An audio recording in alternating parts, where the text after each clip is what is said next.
kasih. Assalamualaikum warahmatullahi wabarakatuh. Waalaikumsalam warahmatullahi wabarakatuh. Mohon izin Pak Ustaz, Sarwa tentunya. Iya. Saya jamaah lama tapi jadi pendatang baru, Pak. Saya sangat senang sekali mendengarkan tausiah dari Bapak Ustaz berdua ini. Ada hal yang cukup menggelitik buat saya. Ya, yang saya garis bawahi adalah antara sunnah dengan hukum yang bisa berubah di tengah jalan. Tadi Pak Ustaz mengatakan begitu. Satu dulu, masalah sunnah. Sunnah tadi sampaikan oleh Pak Ustadz bahwa sunnah itu adalah apa-apa yang diperbuat oleh Nabi dan yang diucapkan oleh Nabi dan ditetapkan oleh Nabi, begitu tadi kurang lebih ya. Saya ingin tanya bahwa kalau di luar sunnah itu yang ditetapkan oleh Nabi berarti kan namanya bid'ah gitu kan. Nah, bid'ah itu bisa diartikan tidak sah atau mubazir. Nah, apakah yang dibilang bid'ah itu ada hal-hal yang mendapatkan pahala atau tidak itu tadi? Menurut hukum, apakah bid'ah itu bisa mendapatkan pahala atau tidak? Itu satu. Yang kedua mengenai hukum yang berubah di tengah jalan. Mohon maaf, ini kan kajian ilmiah, agak ngeri juga saya bertanyanya. 4 tahun yang lalu catatan saya masih ada dari Pak Ustaz Sarwat ajarannya mengenai pernikahan tadi. Hukum nikah kontrak, nikah sirih, dan nikah sebagainya. Yang saya garis bawahi adalah nikah sirih. Nikahsirih.com. Nah, baru saya lihat tadi di TV ya, jam 5 sore. Bahwa nikah sirih itu menurut Pak Ustaz kan dikatakan bahwa nikah sirih adalah resmi menurut agama, tidak resmi menurut hukum pemerintah karena tidak ada surat. Dengan berkembangnya di tengah jalan seperti ini, tadi saya baca di TV, lihat di TV bahwa ternyata nikah sirih itu disalahgunakan. Jadi nikahsirih.com itu udah online rupanya. Tapi di situ nikah tidak berarti berniat baik tentunya.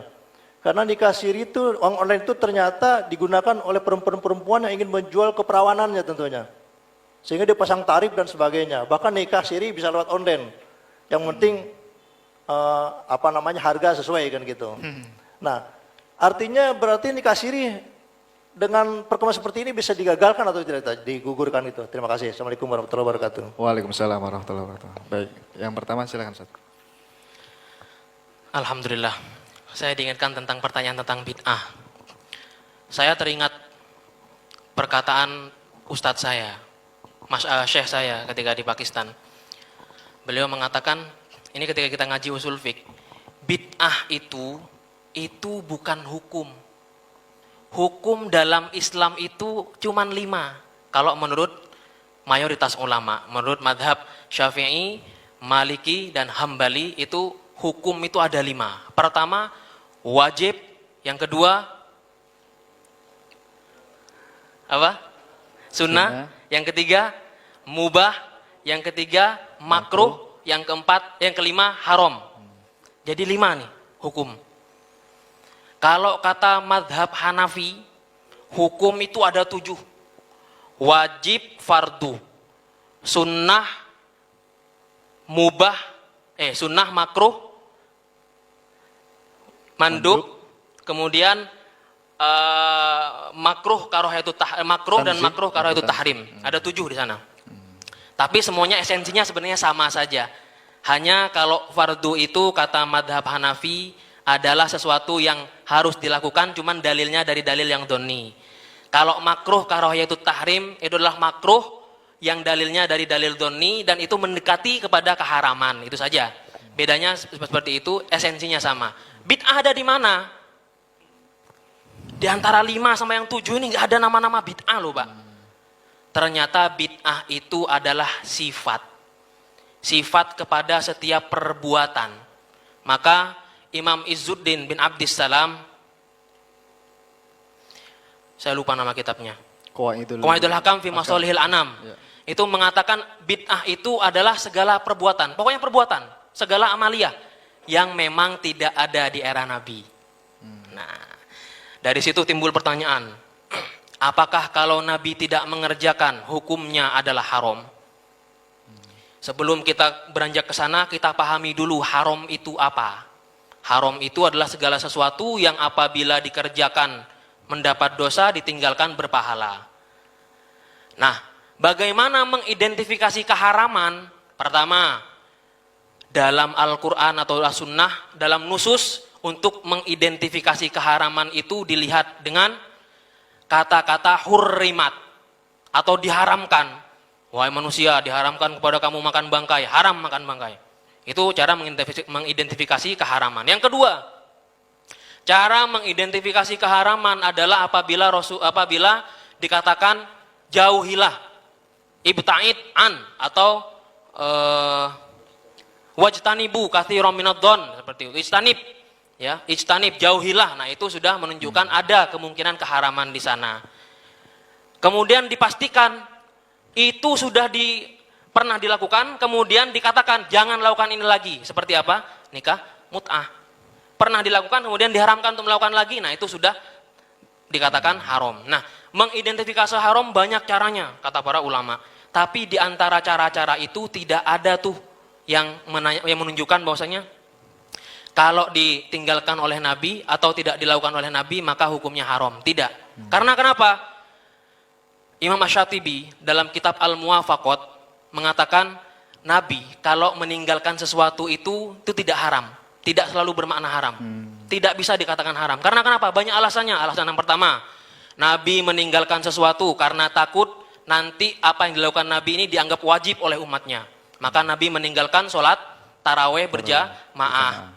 Sholat tarawehnya Nabi cuma 3 malam itu. Orang sini sesuai sunnah itu. Malam keempat nggak ada lagi. Malam keempat pada ke mall semua itu. Ambasador tuh penuh itu. Ya, sesuai sunnah Nabi satu. Ya. Kemudian yang kedua, Nabi meninggalkan sesuatu karena Nabi tidak suka untuk Nabi sendiri, tapi yang lain boleh mengerjakan. Makan dob itu semacam binatang padang pasir ya. Kadal ya. Kadal padang pasir. Itu sahabat makan itu. Rasulullah nggak mau makan. Tapi nggak diharamkan sama Rasulullah. Nah, dari sini kata siapa? Imam Asy-Syatibi, tidak bisa dikatakan bahwasanya apa yang tidak dilakukan Nabi, apa yang ditinggalkan Nabi itu adalah haram. Tidak. Bisa jadi yang ketiga, Nabi meninggalkan atau tidak mengerjakan sesuatu karena ada sesuatu yang afdol dikerjakan.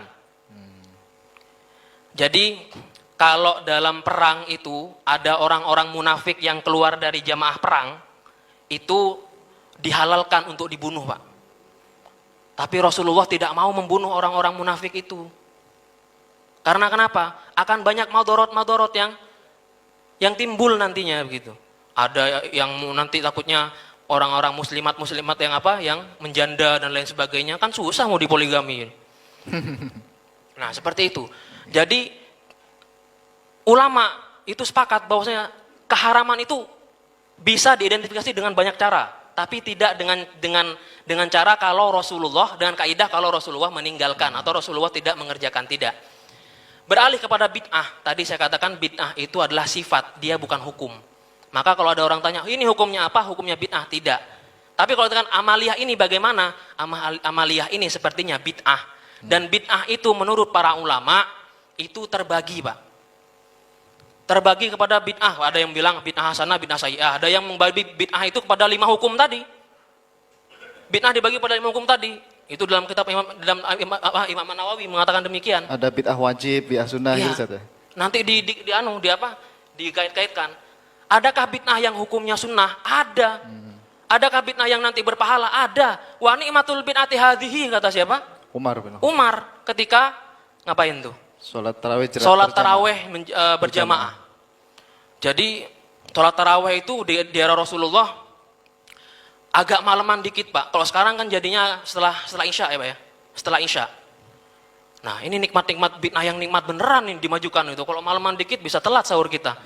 Apalagi di negara-negara yang musim panas itu panjang musim panasnya, durasinya untuk bisa sahur itu untuk makan itu cuma kadang-kadang 6 jam saja. Nggak tidur kita. Jadi kalau misalkan agak dimalemin tuh tarawehnya, wah sudahlah itu.